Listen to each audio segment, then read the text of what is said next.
আজকে বাড়িতেই আছি, তাই ভাবলাম একটু একটা দারুণ রান্না করি।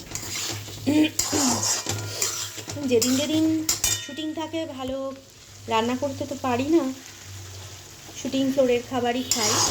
সে যাই হোক, শুটিং ফ্লোরের খাবার আমার কাছে অমৃত সমান, কারণ ওটা আমার কাজের জায়গা।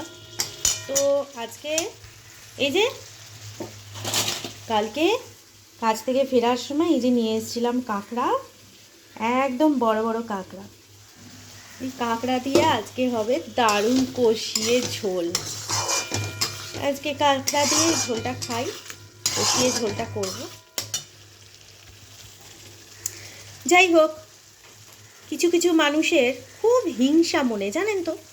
কিন্তু এই হিংসা যে তার কাজের পক্ষে বা তার জীবনের পক্ষে কতটা ক্ষতিকারক, সেটা কিন্তু তারা বুঝতেও পারে না। সেই জন্যই একটা কথা বলি, হিংসে কর কিন্তু চেষ্টা করিস না। কারণ সেই চেষ্টা করলেও সেই কাজটা তোর হবে না, কারণ তোর সেই যোগ্যতাটাই নেই।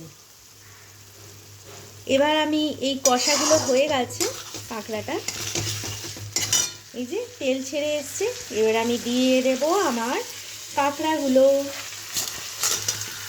এই কাঁকড়াগুলো দিয়ে এবার আমি মশলাটাকে ভালো করে কষবো। তো কষা হয়ে গেলে এবারে জল ঢেলে দেবো, ফুটলে গোটা গরম মশলার গুঁড়ো ছড়িয়ে নামিয়ে নেবো। ব্যাস, আমার রান্না রেডি। টাটা। যারা যারা আমার ভিডিওটা দেখো সময় করে, তাদেরকে অসংখ্য ধন্যবাদ, অনেক অনেক থ্যাংক ইউ।